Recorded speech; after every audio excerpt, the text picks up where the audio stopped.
Le Grand Nord parle encore.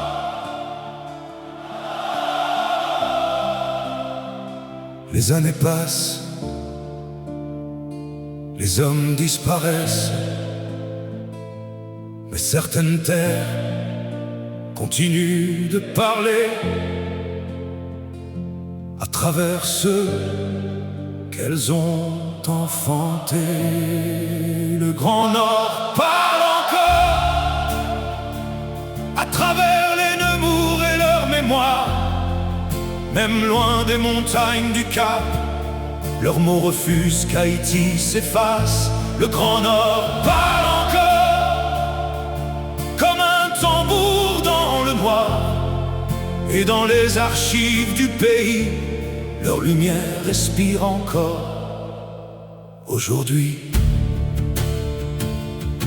Auguste Nemours écrivait pour Haïti comme un homme protégeant sa vie. Chaque vérité laissée derrière lui devenait une lumière contre l'oubli.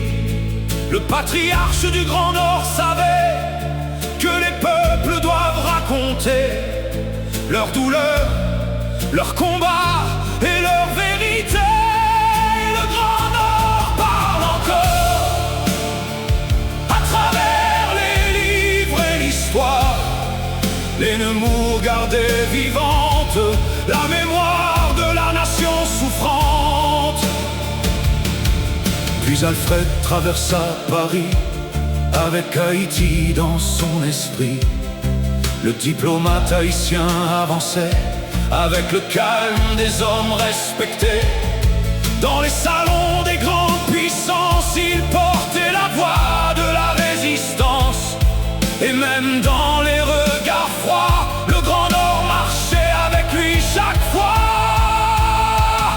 Le Grand Nord parle encore, même après les années et la mort. Les Nemours ont laissé derrière eux des mots capables de traverser le feu. Le Grand Nord parle encore dans chaque archive du passé, comme une voix refusant encore que le pays soit oublié. Tous les héros ne portent pas des couronnes. Certains portent des livres, des lettres et des mémoires laissées aux générations.